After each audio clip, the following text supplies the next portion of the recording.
7년의 밤, 종의 기원 등으로 인기를 끌었던 스릴러의 대가 정유정 작가가 3년 만에 신작 소설 영원한 천국으로 돌아왔습니다.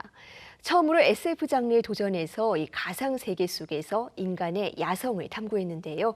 10만 년 뒤에 펼쳐질 영원한 천국은 과연 어떤 모습일지 오늘 뉴스브리지에서 정유정 작가를 직접 만나봅니다. 작가님 어서 오세요. 안녕하세요.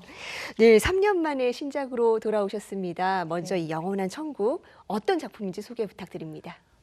모두 평등하고 무엇이든 이룰 수 있고 누구도 죽지 않는 영원한 천국에 산다면 인간은 과연 평화로워질까? 라는 소설적 질문에 대한 520페이지짜리 답변서입니다. 네, 정말 내용이 궁금해지는데요. 이번 작품 작가님께는 첫 번째 SF 도전작이라고 들었습니다. 준비하는 과정이 만만치는 않았을 것 같은데 어떤 작가님만의 상상력과 과학적인 근거 어떻게 결합을 시키셨는지도 궁금해요. 예, 문학적 상상력이라는 게 본시 발끝 이 정도 디딜 땅만 있으면 그를 기반으로 한 세계를 구축해내는 것을 의미하는데요.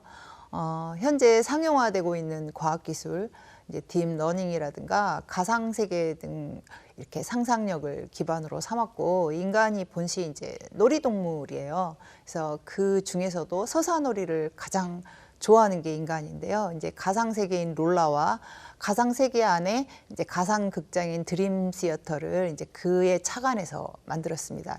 서사놀이라는 게 연극이나 영화, 드라마, 뮤지컬, 소설처럼 이야기 예술을 포괄하는 것인데요. 인간은 놀이뿐 아니라 이 세계의 거의 모든 부분을 이야기로 설명하고 이해하는 존재이기 때문에 가상극장이 가장 인간의 어떤 야성이라든가 인간이 이제 그 긴 세월을 견디는 데 있어서 적합한 놀이터가 아닐까 그렇게 생각했습니다. 네, 그렇다면 이 놀이터에서 어떤 이야기가 펼쳐질지 궁금해집니다. 이 영원한 천국은 특히 스스로 삶을 살아보고자 하는 욕망, 네. 즉 야성에 대한 이야기를 담고 있는데 그 집필하는 데 영감을 준 것들이 있다면 뭐 어떤 것들이 있었는지도 궁금한데요. 어떻습니까? 예, 이번 소설 같은 경우는 그 유발 하랄이라는 이제 유태인 역사학자의 책에서 영감을 얻었어요. 호모 데우스라는 이제 책인데 데이터교에 포섭된 인류와 과학혁명은 인간을 어디로 데려가는가 여기에 대한 이제 전망을 내놓은 저작인데 저는 그 이유를 한번 상상해 봤어요. 과학이 최종 도착한 곳에서 초인류로 진화한 포스트 사피엔스가 인간으로서 가질 수 있는 마지막 욕망이 무엇일까?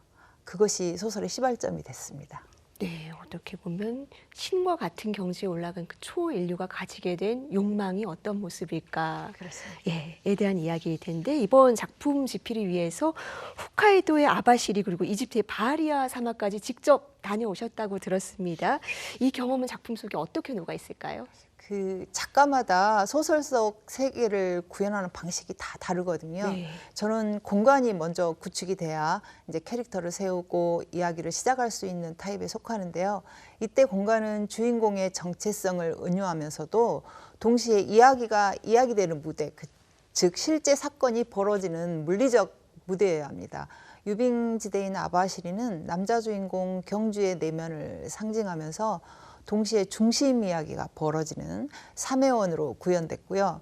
그리고 이제 바하리아 사막 같은 경우는 여주인공 해상의 정체성을 은유하는 동시에 러브스토리, 자기 이제 연인인 제이와의 러브스토리가 시작되는 무대로 사용됐습니다. 네, 뭐 저도 그렇지만 작가님 작품을 기다려온 독자들이 너무나 많을 것 같아요. 이번 작품에서 새롭게 발견했으면 좋겠다 하는 점이 있으실까요?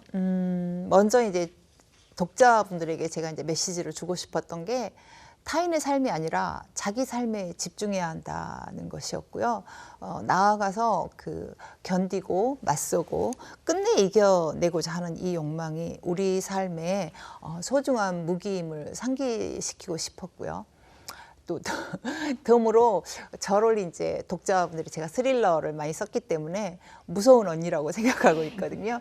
근데 그게 아니라 제가 얼마나 잘 웃기는 작가인지 새롭게 좀 발견해 줬으면 하는 바람으로 제 나름의 스타일로 유머 감각을 이렇게 유머를 아낌없이 집어 던졌습니다. 네. 그래서 책을 읽는 동안 독자분들이 많이 웃고 행복하셨으면 좋겠습니다. 네. 이 자리에서 만나 뵈니까 절대 무서운 언니가 아니고 따뜻하고 재미있는 언니이실 것 같습니다. 네, 고맙습니다. 네. 정말 상상도 못했던 일인데 지난 10여 년간 암투병을 해오셨다고 들었습니다. 지금은 거의 완치에 가까운 수준으로 회복이 되셨다는데 이 과정에서도 많은 작품을 써오셨거든요. 집필 과정이 순탄치는 않으셨을 것 같습니다. 소회 한 말씀 부탁드리겠습니다.